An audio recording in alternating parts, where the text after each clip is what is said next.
হয়ে গেছে মনে হয়, হয়ে গেছে মনে হয়, রাত্রি খাইব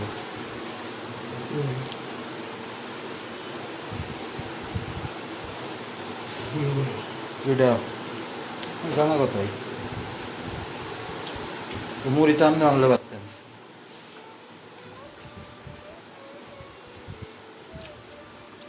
বাইরে গেছিলেন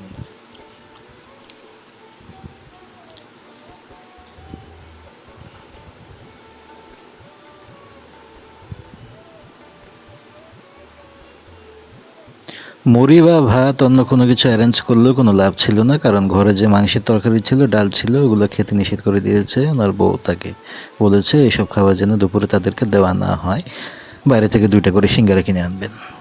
আমাদেরকে চুলা টাচ করতে না দেওয়ার এটাও একটা পলিটিক্স, যেন আমরা কিছু রান্না করে খেতে না পারি, না খেয়ে থাকতে হয়, আমাদের উপর দিয়ে চলে যায় সব কিছু, ওনারা বেঁচে যায়। না হলে ঘরে ভাত তরকারি আছে, আমি রান্না করে খেয়ে ফেলতাম হয়তোবা। আমি এটাই বলছিলাম যে মুড়ি এনে কোনো লাভ নাই তরকারি যদি না দেয়। আবু যদি দুপুরে কিছু না পায়, সিঙ্গারাও কিনে আনে, একজনের জন্য কমপক্ষে 4 থেকে 5 পিস সিঙ্গারা আনে। উনি তো চলে গিয়েছিল আগের দিন, বলেছিলাম যে রান্না করে দিয়ে গেছে মাংস। আগের দিন দুপুরে খেয়েছিলাম ভাত দিয়ে, রাত্রেবেলা ভাত নষ্ট হয়ে গিয়েছিল। তারপরে রাত্রেবেলা পরোটা দিয়ে একটু খেয়েছিলাম সামান্য। পরের দিন দুপুরে দেখি ওনার হাজব্যান্ড বাইরে থেকে 2টা করে সিঙ্গারা এনেছে। আব্বুর জন্য 2টা সিঙ্গারা, আমার জন্য 2টা সিঙ্গারা, খাবার হিসেবে দুপুরে। তো পরে বুঝলাম যে হয়তোবা তার ওয়াইফ তাকে ফোন দিয়ে নিষেধ করেছে যে গরুর মাংস যেন পরের দিন দুপুরে দেওয়া না হয়। আমি এটাই আব্বুকে বলছিলাম যে ঘরে মাংস আছে, ডাল আছে, শুধু ভাত নাই। ভাত নিজেও সে রান্না করবে না, আর আমি তো এখন রান্না করতে দেওয়া হচ্ছেই না, আমাকে আর কিছু বলেও নাই। তাই এমনকি আব্বু বলেছিল মুড়ি কিনে আনার কথা বাইরে থেকে, সেটাও আনেনি, তো দিয়েছে 2টা করে সিঙ্গারা। তারপরে আব্বুকে এটাই বললাম যে মুড়ি আপনি আনলেও কোনো লাভ হতো না, কারণ তরকারি খাওয়া তো নিষেধ বলতে গেলে। তরকারি যদি খেতেই পারতাম তাহলে তো উনি মুড়ি নিয়ে আসলেও পারতো। আসলে মূল কথা হচ্ছে দুপুরবেলা তরকারিটা খেতে দেওয়া হবে না, হয়তো বা রাত্রেবেলা ওনার ওয়াইফ আসবে এমন কোনো আলামত আছে, ওই জন্য তরকারিটা রেখে দিয়েছে। মানে দুপুরে সিঙ্গারা টিঙ্গারা কিছু দিয়ে চালিয়ে দাও। তারপরেও দেখাচ্ছি যে ফ্রিজে আমাদের খাওয়ার মতো সব কিছুই আছে। পাতিলের মধ্যে গরুর মাংস আছে, তার উপরে একটা ভাজির মতো কি যেন আছে, মাংসের ঝুড়ার মতো, শুটকির মাংসের শুটকি। ওই নিচের পাতিলে আরেকটা পাতিলে গরুর মাংস আছে। তারপরে এখানে আবার কিছু গরুর মাংসের আলাদা কিছু টুকরা হাড়।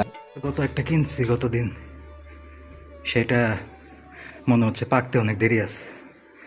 তো আজকে ওই মহিলা বাসায় নাই, তরকারি বরকারি সব কিছু রান্না করা ছিল, গরুর মাংস ছিল, 2-3 ধরনের মাংস। হয়তোবা মহিলা হাজব্যান্ডকে ফোন দিয়ে নিষেধ করে দিছে এই কথা যে আজকে মাংস দেওয়ার দরকার নেই। এই কারণেই হয়তোবা ওর হাজব্যান্ড দুপুরবেলা আমার বাবার জন্য 2টা সিঙ্গারা, আমার জন্য 2টা সিঙ্গারা বাইরে থেকে নিয়ে আসছে খাবার হিসেবে। ওটা খেয়ে তো রাত 1টা পর্যন্ত থাকা যাবে না। রাত 1টা বাজলে হয়তো বা ডিম ভাজি দিয়ে ভাত দেবে, বা কী করবে উনি এসে, জানি না। এখন আমার ইনস্ট্যান্ট ক্ষুধা লাগছে, মানে নগদ পেট ভরার জন্য ভালো সলিড খাবার। এখানে ভাজা পোড়া কিছু এগুলো ছাড়া পাওয়া যায় না। দুপুরে সিঙ্গারা খেয়েছি, আমি চাচ্ছি না বিকালে ভাজা পোড়া খাওয়ার জন্য। তো এই লোকটা আমাকে গ্যারান্টি দিয়ে দিছে, ভেঙে খাইয়ে দিছে কতটুকু পছন্দের ছিল, ভালো লাগছে, নরম, নিয়ে এসে পড়ছি। এটা সন্ধ্যার সময় খাবো, আজকে রাতে খাওয়ার কিছু নাই। এই যে ওই দিন এটা কিনছিলাম, আমার রাত্রে কিছু না কিছু খাওয়া লাগে, এটাকে ঘুম পাড়ায় রাখছি। এটার মনে হয় না কালকে পাকবে, লক্ষণে মনে হয় না, অন্তত 2 দিন লাগবে আরও। কালকে পাকবে বলে মনে হয় না, পরশু দিন। এই পর্যন্ত আমার রাত্রে ক্ষুধা লাগলে কিছু একটা খাবো, ওরকম কিছু নাই, তার জন্য এটা কিনলাম ইনস্ট্যান্ট। একটা কথা বলে রাখা দরকার, এটা কিন্তু আমার লাইফে একটা রেকর্ড। আমি আমার লাইফের ফার্স্ট টাইম নিজে হাতে নিজে কাঁঠাল কিনলাম এই বছর, এই প্রথম। আমি আমার জীবনে কখনো কাঁঠাল কিনি নাই, এই বছর প্রথম আমি নিজে একা একা কাঁঠাল কিনছি এবং ঘরের ভিতরে রেখে রেখে একা একাই খাচ্ছি। কারণ আমি আমার লাইফে কখনো কাঁঠাল কিনি নাই, গাছের কাঁঠাল হলেও আমি ঠিকমতো খাই না বা দেওয়া হয় না। আর একটা সময় আমি কাঁঠাল খেতামই না, যখন গাছে অনেক হতো, অতিরিক্ত হতো, আমার মা থাকতে, তখন আমি কাঁঠাল টাচও করি নাই, আমার কাছে ভাল লাগতো না। ইদানিং বিপদে পড়ে খেতে হচ্ছে, কারণ যে ধরনের খাবার উনি দেয় ওইগুলা মানুষের পক্ষে গেলাও সম্ভব না, খাওয়াও সম্ভব না। আর যদি মানুষ খায়ও, ওইটা খেয়ে বেশিক্ষণ লং লাস্ট হয় না, মানে টেকা যায় না, একটা সময় পরে ক্ষুধা লাগে। তাছাড়া উল্টাপাল্টা খাবার যেহেতু হয়, বুঝতেই পারছেন যে এখানে কোনো তরকারি থাকে না, কোনো সবজি থাকে না, শুধু টাইপের জিনিস যেগুলো আছে, মসুর ডাল, আলু ভর্তা, ভাত। মানে শর্টকাটে করার জন্য, হিসাবের জন্য, বা বা টেকনিক করার জন্য, বা ওনাদের সুবিধার জন্য, যেভাবেই হোক না কেন, এই ধরনের ড্রাই খাবারগুলো শুধু থাকে। মানে কোনো ভেজা খাবার, যেমন কোনো সবজি বা কোনো শাক বা কোনো ভালো কিছু, ওরকম কিছু থাকেই না।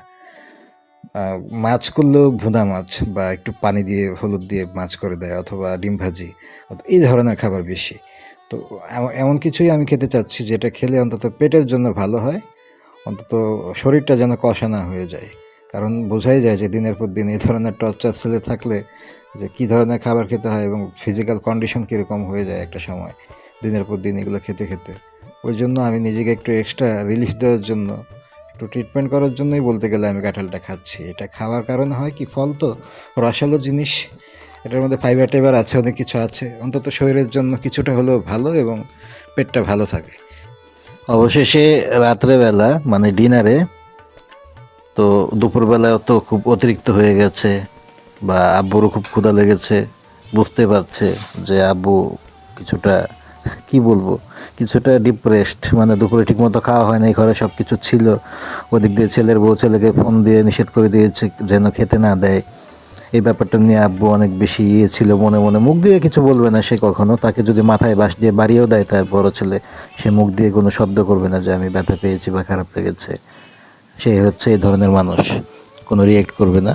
তো যখন মাত্রা ছাড়িয়ে গেছে, দুপুরবেলা ঘরে খাবার রেখেও খেতে দেয় নাই, সেখানে তো আবার আমিও আছি।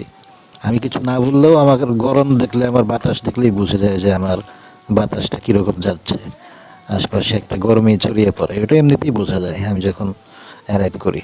তো সব কিছু মিলে রাত্রেবেলা আর কোনো কুলকিনারা পায় নাই, তখন বেচারা বাধ্য হয়ে বউর সাথে মনে হয় ডিসকাশনে বসছিল বা ফোন টোন দিচ্ছিল, দিয়ে হয়তো বা বলছে যে এক কাজ করেন, পাতিল থেকে মাংস তুলে রাখেন, তুলে একটা কিছুর মধ্যে রেখে ফ্রিজে রেখে দেন। তো হয়তো বা এখানে আরও বেশি মাংস ছিল, অনেক পরিমাণেই মাংস ছিল। তো উনি নিজে আগে খেয়েছে, পাতিল থেকে মাংস আলাদা করে তুলে রেখেছে, কারণ বউ রাত্রেবেলা ফোন দিয়ে বলেছে যে আমি আসতে পারবো না, রাত 12টা বাজে 1টা বাজে হয়তো বা জানিয়ে দিয়েছে যে আমি আর আসতে পারবো না। এরকমই হয় সাধারণত, এগুলো আমি জানি বলেই বলছি। রাত্রে জানিয়ে দিয়েছে যে আমি আর আসতে পারবো না। আমি কিন্তু কোনো কথা আন্দাজে ঢিল মেরে বলছি না, আমি এগুলো সব কিছুই জানি, প্রত্যেকটা স্ট্রাকচার, এদের কাজের ধরন, এদের অ্যাটিটিউড, বিহেভিয়ার, এরা কী করে না করে, রেগুলার সব কিছু জেনেই বলছি, খোঁজখবর নিয়ে। ফোন দিয়ে বলেছে এবং আমি দেখেছি যে বলেছে তরকারির বাটি আলাদা করে আপনি কোথাও রেখে দিবেন, এমন কিছু একটা বলে। তো উনি এত কিছু তো আর আমাকে বলবে না, উনি শুধু বউর আদেশ পালন করে উনি মাংসের পাতিল থেকে দুপুরবেলা তো খাইনি, রাত্রেবেলা যে খেতে দিবে বাধ্য হয়ে, ওই যে বিপদ হয়ে যাচ্ছে, বেশি হয়ে যাচ্ছে, ঘরে খাবার রেখে খেতে দেওয়া হচ্ছে না, এটা অন্যরকম না ব্যাপারটা। তারপরে বাইরে থেকে 2টা করে পরোটা এনেছে, 10 টাকা দামের খুবই পাতলা পাতলা পরোটা, 2টা করে পরোটা এনেছে। রাত 1টা বাজে ওই 2 পিস পরোটা খেয়ে সত্যি কথা বলতে আমার কিছুই হবে না। ওই জন্য আমি যে পাতিলের মধ্যেই খাবার নিয়েছি, আমি আর কিছু নেই নাই। এই পাতিলের ঝোল টোল এগুলো ছিল, ওই পরোটা খেয়ে এই পাতিলের মধ্যে আবার আমার কাছে মুড়ি ছিল, আমি আবার মুড়ি মিক্স করে নিয়েছি কতটুকু, কারণ ঝোল টোল রয়ে গেছে, নষ্ট করে লাভ নেই। তাছাড়া ওই 2টা পরোটা খেয়ে আমার কিছুই হবে না, দুপুরে না খাওয়া। আমি নিজে নিজে কাঁঠাল কিনেছি, সেই কাঁঠাল এখনও খাইনি। এই ধরনের সিচুয়েশন আমাদের ক্ষেত্রে খুবই কমন, যে রান্না করা আছে, রান্না করে দেওয়া আছে, বাসায় করে গেছে, এখন ওইখানে গিয়ে তার ভিতরে কামড়া নিয়ে উঠে গেছে, মানে মানে ভেতরটা মোচড়াচ্ছে, কামড়াচ্ছে যে হায় হায়, আমি যে রান্না করে দিয়ে আসলাম, তারা যদি খায় এগুলো তাহলে হবেটা কি। ওই ধরনের ক্ষেত্রে ভিতরে যখন বিষের কামড় মারে, তখন করে কি, ওই যে হাজব্যান্ডকে ফোন দেয়, ফোন দিয়ে বলে আপনি এক কাজ করেন, উনিও আবার বাধ্যগত শিশু, নবজাতকের মতো, মানে মায়ের আদেশ যেভাবে পালন করে সেভাবে বউর আদেশ পালন করে।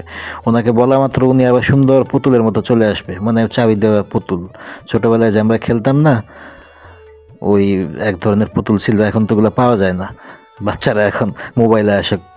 তো সেই চাবি দেওয়া পুতুলের মতো উনি উঠতে উঠতে নাচতে নাচতে চলে আসে, জাপানি ডলের মতো। উনি এসে কি করে, উনি এসে যে বউয়ের আদেশগুলো সুন্দর মতো পালন করে। বউ বলছে উনি সুন্দরভাবে করবে কি, এই পাতিল থেকে মাংসটা আরেকটা বাটি খুঁজে বের করবে, আরেকটা বাটি খুঁজে বের করে, পেয়ালা খুঁজে বের করে এখান থেকে মাংস তুলে নিয়ে আরেকটা ফ্রিজে, ভিতরের একটা ফ্রিজে, কোনার একটা ফ্রিজে, যে আব্বুর রুমে চিপায় একটা ফ্রিজ আছে, ওই ফ্রিজে নিয়ে সুন্দর করে রেখে দিবে। যদিও আমরা ধরবো না, কিন্তু খুব চুপি সারে সুন্দর সযত্নে উনি এই কাজগুলো করে, মানে বউর আদেশ পালন করে। তো উনি এখান থেকে মাংস উঠিয়ে রেখেছে। আমি তো চেহারা দেখে বুঝে ফেলছি যে পাতিলে এখানে মাংস আছে 2-3 পিস, হয়তোবা আব্বুকে একটু দিয়েছে, হয়তোবা সে আগে খেয়েছে, বাকিগুলো গেল কোথায়। মানে বাকিগুলো উনি আগেই এখান থেকে উঠিয়ে, বউয়ের কথা মতো ফোন দিয়ে বলেছে, উনি এখান থেকে উঠিয়ে সিস্টেম করে বউর বাধ্যগত সন্তানের মতো উনি ওটা ফ্রিজে রেখে দিয়েছে, মানে আমরা যেন সবাই খেয়ে শেষ করতে না পারি। আর এখানে মাংসের পরিমাণ ছিল অনেক, আমরা দুপুরে খেতে পারতাম, রাত্রে তো ভালো মতো হতো, তারপরেও থাকতো অনেকটুকু। এখন ওনার বউ বাসায় নেই, ওনার বউ বাবার বাড়ি গেছে, বাবার বাড়ি থেকে এসে যে আবার বক্সে বক্সে মাংস রেখে গেছে ফ্রিজে, ওইগুলো তো পরে খাবে, ওইটা তো আলাদা ধান্দা, ওই ধান্দা তো আবার আলাদা। ডিপ ভরা যে উনি 5-6 কেজি রান্না করা মাংসই শুধু রেখে দেয়, বিভিন্ন সময় রান্না করে, ওগুলো উনি যখন তখন দিনে রাতে সকালে দুপুরে খায়, বয়ফ্রেন্ডদের সাথে মিলে খায়, গার্লফ্রেন্ডদের সাথে মিলে খায়, পার্টি করে, ওটার হিসাব তো আলাদা।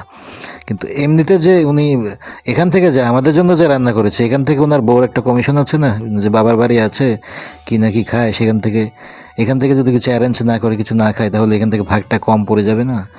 ওই জন্য উনি সযত্নে এটা রেখে দিল। আর তাছাড়া উনি তো কোনো কিছু বলবেও না, প্রতিবাদও করবে না, ওনার তো সেই ধরনের সাহস, অ্যাটিটিউড কিছুই নাই।